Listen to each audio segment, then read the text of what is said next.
এনসিপির এক ভাই তো না ছেলে, আমি দুঃখিত, ওই বয়সে আমি কমিশনার হই নাই। আমি কমিশনার হয়েছিলাম 27 বছর বয়সে 1977 সালে। কমিশনার থেকে 5 বছর কমিশনার থেকে অভিজ্ঞতা অর্জন করে তারপর রাজনীতিতে জিয়া রহমান সাহেবের সঙ্গে রাজনীতি করা শুরু করি, আজকে এই পর্যন্ত আসছি। তো এখন আমাদের এই সন্তান তুল্য এই ছেলেদেরকে কী বলে অ্যাড্রেস করব আমি ঠিক বুঝতে পারি না। এদেরকে আমি চিনি, সবাইকে আমি চিনি, ভালো ছেলে, কিন্তু ওনাদের একজন বলে ফেললেন এখন নির্বাচন করা সম্ভব না, কারণ প্রশাসনের সব জায়গায় বিএনপির লোক বসা আছে।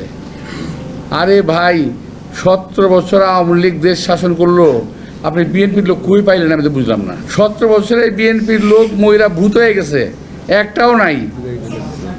এখন আপনারা বলেন বিএনপির লোক সব প্রশাসনে বসে রয়েছে।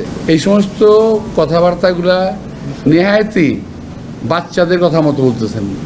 বাচ্চারা যেমন কথা বলে, আমি খাবো না, কেন খাবো না, তো আমি নির্বাচনে যাব না, কেন যাব না, বিএনপি বসে রয়েছে এখানে। আর ভাই, বিএনপি কোথাও নাই। যদি এই দেশকে আপনারা বাঁচাতে চান, আপনারা দাবি করেন যে আপনারাই এই দেশকে মুক্ত করেছেন, সে প্রসঙ্গে আমি পরে আসবো। তা যদি হয়, আরেকবার দেশটাকে মুক্ত করেন না। দেশের প্রশাসনের বিভিন্ন প্রতিষ্ঠানের সচিবালয়ের ভিতরে এই দেশের যে শত্রুগুলো বসে আছে, আওয়ামী লীগের দালালরা বসে আছে, তাদেরকে কেন আপনারা বের করেন না? আমি যদি বলি যে তাদের কাছ থেকে আপনারা অবৈধ সুবিধা পাচ্ছেন, এই কারণে বলেন না? আমরা তো অনেক কথা বলি যে এই আওয়ামী দোসর, আওয়ামী দালাল যারা পুলিশে আছে, যারা বিভিন্ন প্রতিষ্ঠানে আছে, যারা সচিবালয়ের ভিতরে আছে, যারা প্রশাসনে আছে, তাদের সবাইকে চিহ্নিত করে সাজার আওতায় আনতে হবে, কারণ তারা 17 বছর আওয়ামী লীগকে সাহায্য করেছে ক্ষমতা থাকার জন্য। এরা কেউ বিচারের বাইরে যেতে পারবে না। আর একটা কথা, ইদানিং একটা গ্রুপ চালু করেছে, খুব চালু। আমি যারা নাকি ফেসবুক আপনারা দেখেন এবং কাজ করেন, তাদেরকে বলছি এখানে প্রতিবাদ করবেন। তারা বলার চেষ্টা করছে কি জানেন? বিএনপি আওয়ামী লীগকে পুনর্বাসিত করার চেষ্টা করতেছে। আরে ভাই, কি কমু, আমার আর ভালো লাগে না এখন এটা কইতে।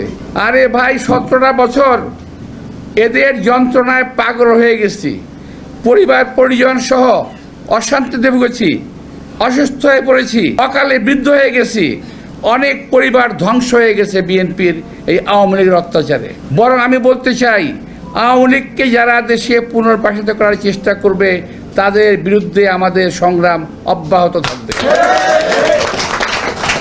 এই দেশে আওয়ামী লীগের অবস্থান থাকতে পারে না, এবং আওয়ামী লীগের হাসিনা সহ আওয়ামী লীগের সমস্ত নেতা কর্মী, প্রশাসনের ব্যক্তিবর্গ, তাদের সকলের বিচার হতে হবে।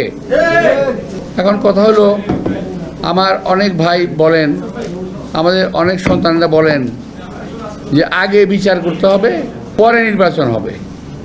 কেন ভাই? আপনারা তো আমাদের চেয়ে বেশি অত্যাচারিত না। যদি বলেন 5ই আগস্টের কথা যদি বলেন, আরে ভাই 5ই আগস্টে, এখন তো বলতে গেলে তো আবার ভালো লাগবে না, আচ্ছা বলতে চাই না।